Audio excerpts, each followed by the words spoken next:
Good morning students. EVS में chapter 4 आपका चल रहा है, क्लास 4 का। इसके पहले आपको हम प्लांट्स के बारे में पत्तियों तक पढ़ा चुके हैं कि पत्तियां आपकी फूड फैक्ट्री होती हैं, यहीं से ही पूरे प्लांट को जो फूड होता है वो फूड बना करके ये सप्लाई करती हैं।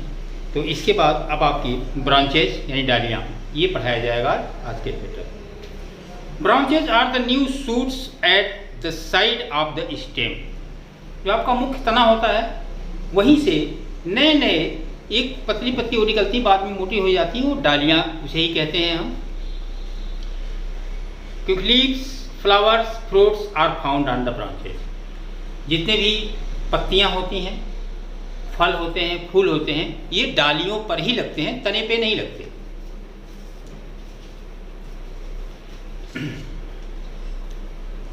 Branches help leaves to get enough sunlight.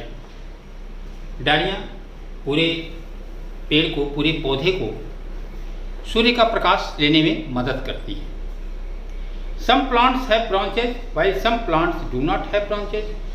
लेकिन ऐसा भी है कि कुछ पौधों के तो डालियाँ होती हैं और कुछ की नहीं होती।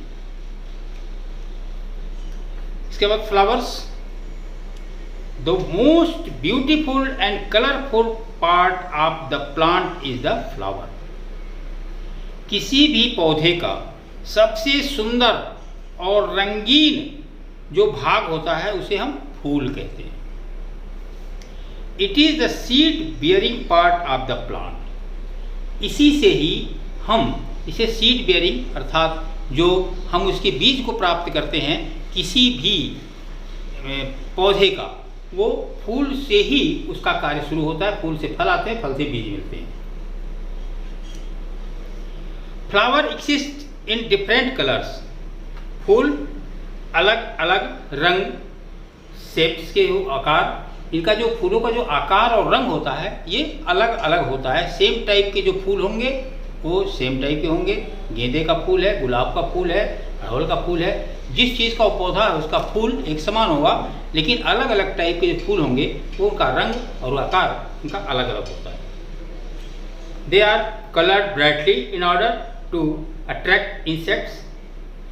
इनका जो रंग होता है बहुत ही ब्राइट होता है, बहुत भड़कीला चमकीला होता है, जो कीड़ों को अपनी ओर आकर्षित करता है। They also have a sweet testing liquid called nectar. उनके फूलों में एक मीठा द्रव पाया जाता है जिसको हम पराग कहते हैं।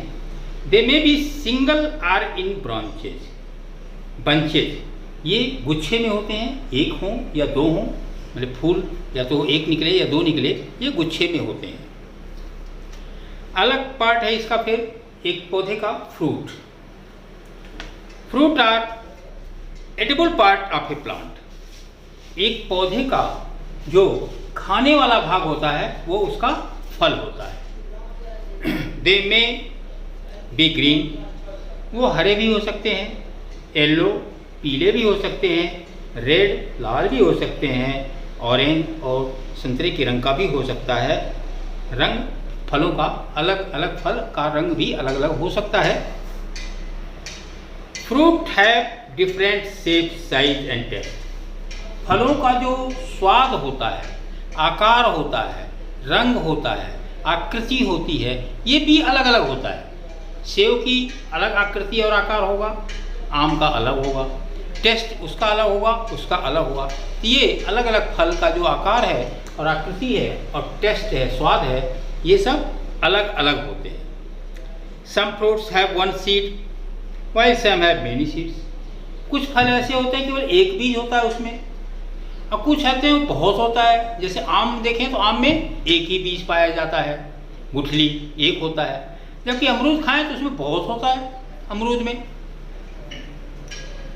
Seed develop inside the fruit. यह फल के अंदर ही उत्पन्न होता है, जो उसका बीज है वो फल के अंदर ही उत्पन्न होता है। And the fruit protect the seed. फल क्या करता है, उसके अपने बीज की रक्षा करता है। और लास्ट इसका पैराग्राफ है सीड्स यानी बीज। Seeds are hidden inside the fruit, जैसा आपको बताया फल के अंदर ही इसके बीज छुपे होते हैं। When we sow seed in the soil, जब हम बीज को मिट्टी में बोते हैं, new plant grow from them, उसमें से नया पौधा उगता है। Seeds contain food for the baby plant,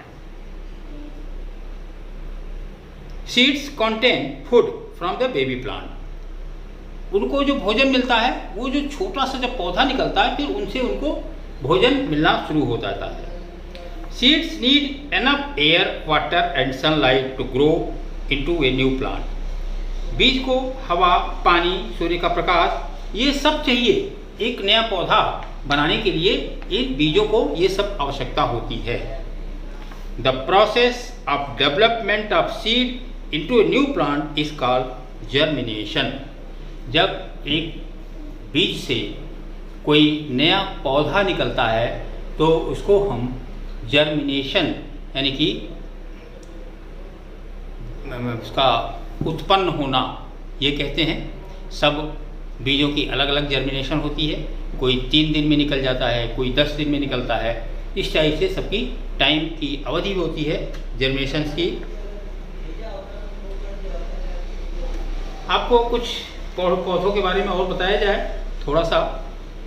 some trees can talk to each other, आप जानते हैं क्या पेड़ बात करते हैं क्या? लेकिन ऐसा है, कुछ पेड़ होते हैं जो आपस में बातचीत भी करते हैं। When a willow tree is attacked by insect and worm, एक विलो ट्री होता है जो अपने देश में नहीं पाया जाता, दूसरे देश में है।